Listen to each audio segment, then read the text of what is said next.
Hola, ¿qué tal? ¿Cómo están? Yo soy Luis Hernán Castañeda y en esta ocasión quiero comentar con ustedes la novela Mini Mosca de Gustavo Faberón Patriau, el escritor peruano.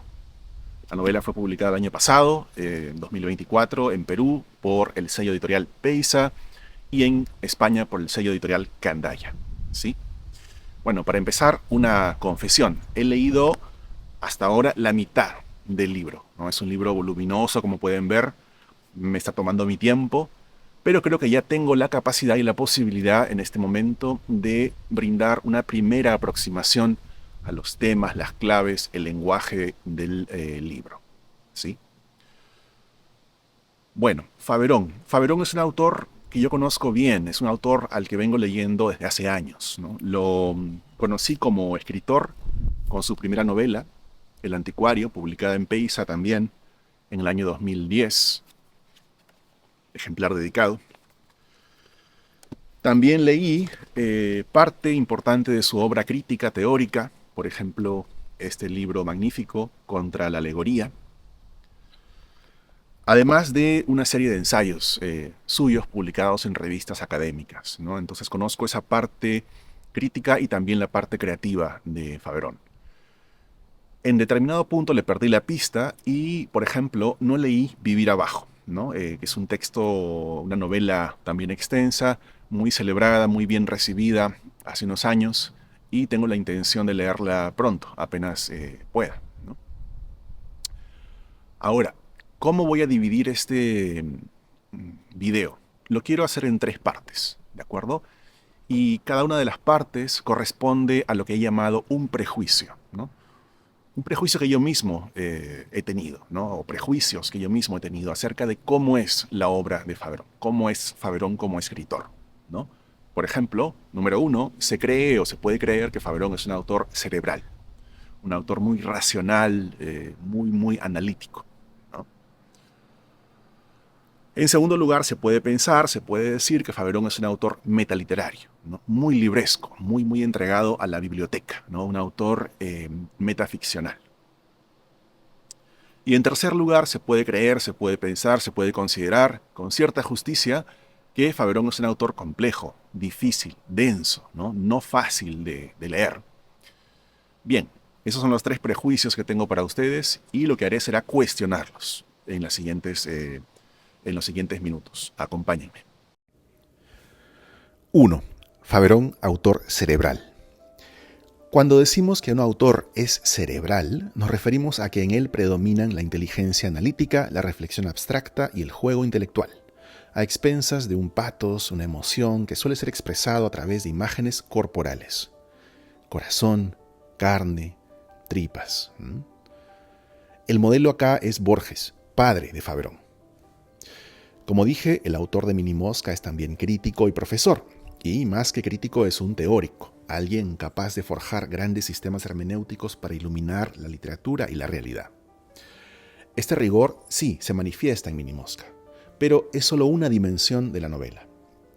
No se trata, me parece a mí, de elegir entre razón y emoción, porque esto supondría caer en un dualismo ajeno a los mejores libros. Como yo lo veo, lo que pasa es que la escritura de Faberón se parece a un volcán congelado. Hay un fuego, sí, hay un fuego interior que arde al centro de un laberinto milimétricamente planificado y calculado.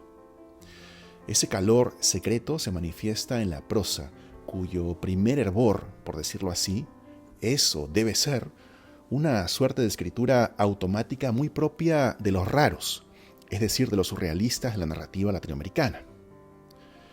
Faberón escribe de manera febril, como si soñara despierto.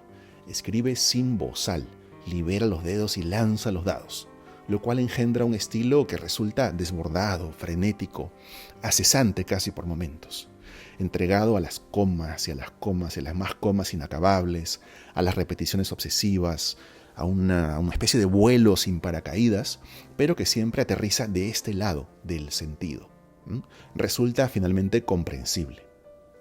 Un tic recurrente es el uso de símiles y metáforas y símbolos disonantes, insólitos, irracionales, que acercan términos muy desligados y muy separados entre sí. Un ejemplo, y cito. El sol cae sobre su cara como pájaros muertos y piensa que los pájaros son la noche. ¿Es coherente este lenguaje? Sin duda, creo yo, porque estamos en un mundo poblado de dementes, poetas, artistas, sujetos desaforados en quienes el lenguaje es un cordón transversal que enlaza dimensiones psíquicas, oníricas y fantasmagóricas múltiples. Eso sí, hay algo en este fraseo que queda resonando, aludiendo. Hay un no sé qué que queda bolañando, digámoslo así, y que nos hace pensar en la profundísima huella de Roberto Bolaño en la obra de Faverón, en su estilo, temas, recursos y a todo nivel, en verdad. Yo imagino que en algún momento de su vida Faverón se metió un festín bolañesco tremendo, se comió toda la obra de Bolaño y todavía la sigue digiriendo. Con Bolaño se comió a 1000 más, por supuesto, ¿no? Pero quizá el cadáver del chileno es el más duro de roer, ¿no? Y los jugos gástrico-literarios de Faverón siguen trabajando y trabajando y trabajando. Faverón desarrolla el paradigma bolañesco hasta la exasperación, con tal fervor que ya empieza a parecerse a un camino nuevo. Entonces, para resumir, Faverón es cerebral, sí, pero también es alucinado.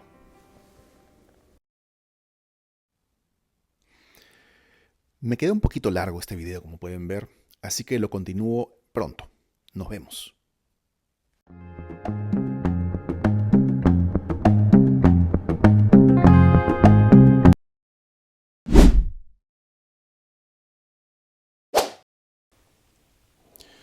Hola, buenos días, ¿cómo están? Espero que estén muy bien. Gracias por acompañarme hoy en esta aquí lluviosa mañana en Millbury, Vermont, a comentar por segunda vez la novela Minimosca de Gustavo Faverón. Esta es la segunda parte de un comentario que empecé antes con una discusión inicial acerca del estilo del autor, la prosa de Faverón. Un tema que lamentablemente y por alguna razón no ocupa el primer lugar en la agenda de los críticos, pero que a mí por lo menos me parece importante.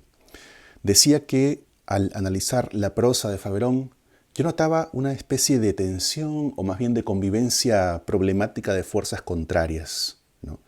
Por un lado, hay este principio del fuego interior del que hablé, una especie de incendio que los personajes, y la prosa también, llevan por dentro a todos lados, ¿no?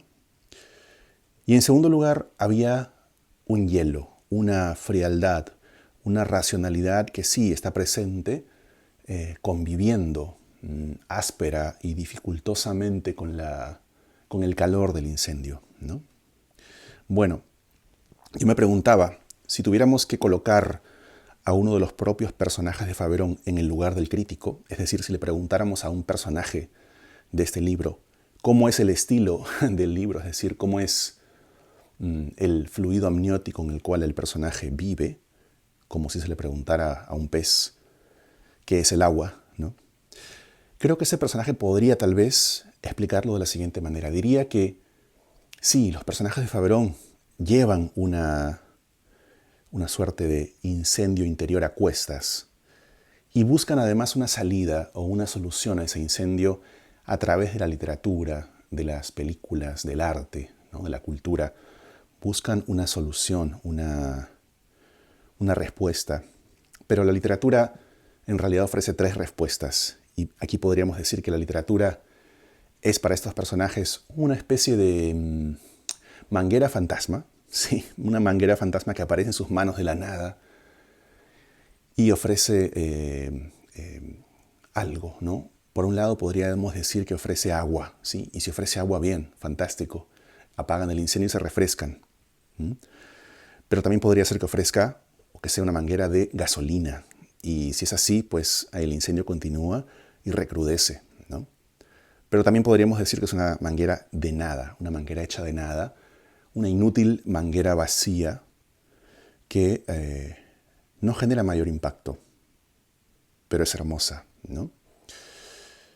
Bueno, para responder a estas preguntas vamos a atacar de nuevo la novela en base a 2 prejuicios, o bueno, 2 ideas, digamos, importantes para entender a Faverón. Primero, la idea de Faverón como un autor metaliterario, metaficcional, libresco, cinéfilo, para quien la experiencia directa de la vida, su propia experiencia como escritor de carne y hueso, no es lo fundamental. Vamos a cuestionar ese concepto. Y en segundo lugar, la idea de Faverón como un autor difícil, complicado, de nicho, un autor exclusivo, solo para algunos, no para todos, ¿no? ¿Esto realmente es así? ¿Qué tan difícil es Faverón? Vamos a investigarlo en este video. Acompáñenme. Gracias. 2. Faverón, autor metaliterario. Este término de la metaliteratura, que señala un fenómeno en verdad bastante antiguo, se puso de moda recién entre los críticos posmodernos de los años 80 y 90, y al Perú llegó un poco más tarde. Se lo asocia con autores como Iván Tais y su magnífica novela La disciplina de la vanidad, del 2000. Pero pronto se volvió un estigma. La literatura que habla solo o principalmente de literatura y más literatura y escritores y libros no corre el riesgo de ser vacua, monótona y estéril. Depende, creo yo. Claro que hay de eso, por supuesto, pero Faverón es heredero de Tais y del mejor Tais, en un sentido clave. Ambos proponen yuxtaponer lo íntimo y lo literario, hacer un juego con la experiencia real del yo extratextual y también sumándole a eso la historia completa de la literatura. Y en Faverón la historia del cine, del arte y de muchas cosas más. Si Tais brillaba en la curaduría de citas y en la reflexión melancólica sobre el destino literario, Faverón brilla aquí, cuando se apropia de la vida de un escritor, artista o cineasta real como Duchamp, Stephen King, Melville o Washington Delgado y la transfigura con libertad total y notable sentido del humor además, convirtiéndola en una delirante fábula metaficcional sobre la relación entre creador y creación. Faverón también inventa sus propios artistas, como Angus White, por ejemplo, que coexisten con los verdaderos en una franja indecisa entre la realidad, la pesadilla y la locura. Un ejemplo central, quizá el ejemplo, y además bolañesco hasta el tuétano, es el poeta boxeador Arturo Valladares, Minimosi. Personajes como él suelen ser narradores, fabuladores y habladores que pululan entre la vanguardia y la marginalidad y ofrecen sus cuentos, sus relatos al amigo cercano, al círculo de oyentes o al desconocido oportuno que se aparezca por allí en el momento, ¿no? Esto es un guiño vargasiosiano, sin duda alguna, y Faverón es fanático a muerte de El Hablador, novela de Vargas Llosa sobre la cual ha escrito un artículo muy bueno. Ahora bien, parece que estoy confirmando el prejuicio de lo metaliterario en vez de cuestionarlo como me había propuesto, así que aquí va la idea. En el fondo, todas estas máscaras autorales remiten a textos, a poéticas, a leyendas que Faverón ha consumido, asimilado y sintetizado, haciéndolas suyas, para forjar con ellas su propia figura de autor. Con esto me refiero a un personaje de sí mismo, un mito personal y a la vez múltiple, un Faverón de tinta y papel, de óleo y celuloide, que reemplaza al Faverón real y lo multiplica.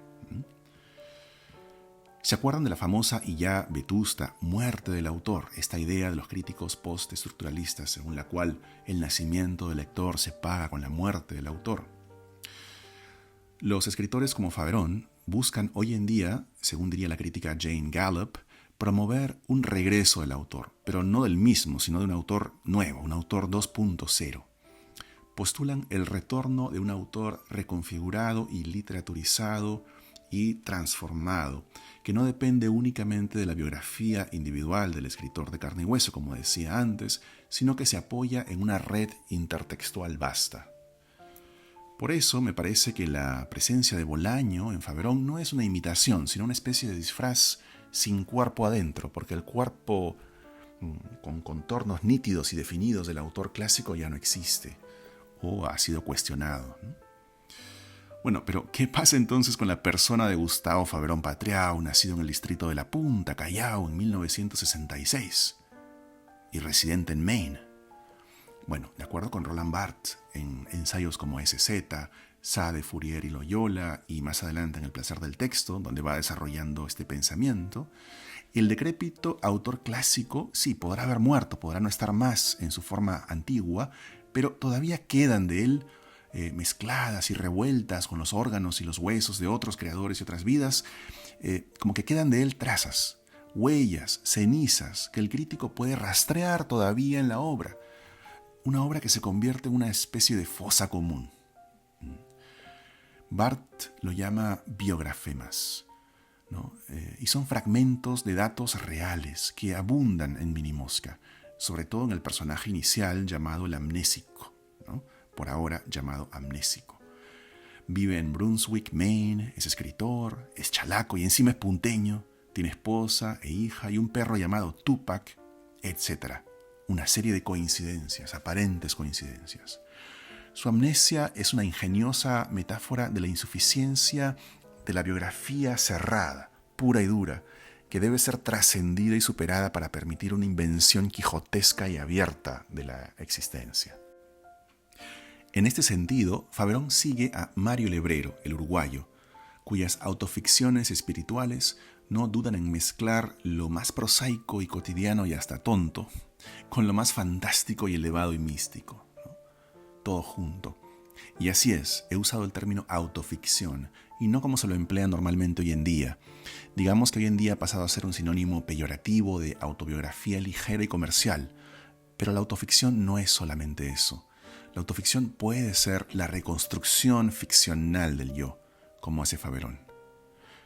Para resumir entonces, Faverón es metaliterario, sí, quizá parcialmente, pero sobre todo es un autofigurador. 3. Faverón, autor difícil. Bien, lo que acabo de decir quizás suene un poquito difícil, pero creo de verdad que Faverón no es un autor difícil. Es un autor simple, y su novela es casi una novela de tesis. Y es que podemos reducir y simplificar Minimosca a la siguiente fórmula. Cementerio más muladar igual ring de box. Listo. Esa es toda Minimosca, ¿no? Aquí veo yo el magma de ese volcán gélido que es Faverón. Para explicarme, el ring de box donde pelea Arturo Valladares se ubica literalmente entre unas tumbas y un basurero en Lima. Es decir, entre dos símbolos de la historia de la cultura y de la historia del trauma, que se suman para producir arte, literatura, cine, imaginación. El arte, para Faverón, nace de una visión de la humanidad que es sombría y perturbadora, y que está marcada por la falta de sentido. Es la teoría de la aflicción y el horror, según la presenta el autor por boca de un personaje llamado Dickenborn. Y cito: «Eso es el horror, porque esa es la forma del mundo, porque todos los padres matan a sus hijos, pero a algunos se les escapan, y esos son los que más sufren». Fin de cita. Muchos personajes del libro, que en realidad son un solo personaje con rostros cambiantes, como ya dijimos, han pasado por este ciclo de violencia, ausencia, sobrevivencia y dolor que los lleva a refugiarse y en algunos casos a enloquecerse en la lectura y en la escritura, ¿no? La manguera de agua, la manguera de fuego, la manguera de nada. En una forma de leer y escribir que pretende consumir y metabolizar las propuestas de todos los creadores del planeta y de la tradición en un acto vampírico y caníbal que quizá logre devolverle el pulso al sujeto moribundo que lo realiza, a ese hombre que padece en el basurero de su propia biografía. Las víctimas del trauma, las hijas violadas, los hombres solitarios, las esposas asesinadas, buscan algo y lo buscan desesperadamente. Necesitan recomponer el vínculo afectivo, refundar esa familia utópica imposible, la que debió ser y nunca será, por medio de relaciones alternativas y filiaciones postizas, como hacen el amnésico, que necesita ser padre, y la niña transgénero, que quiere y necesita ser hija en la primera parte del libro. Ellos y todos añoran comunidades plenas de sentido, que inyecten vida en vez de robarla. El problema es que al final los padres vuelven a matar a sus hijos y el círculo de horror se repite sin remedio hasta el infinito. se repite con una simplicidad y una predictibilidad pavorosas. En medio de este universo deshumanizado, más bien posthumano, ¿qué papel puede cumplir algo como la literatura? Creo que Faverón la ve como una lucha perdida, ridícula, incluso patética, pero a la vez fascinante, bella, heroica, conmovedora. Es una reacción humana, racional, emotiva, mental, instintiva, todo eso junto, que nos empuja a resistir contra todo pronóstico, a seguir adelante, a seguir peleando, como la prosa de Faverón, tejiendo imágenes, metáforas, símiles, que en su misma disonancia revelan una ansiedad, ¿no? Un deseo de fuga de animal acorralado. La literatura faveroniana es un boxeador cuyos hermanitos han sido asesinados y devorados por su propio padre en algún lugar de la selva.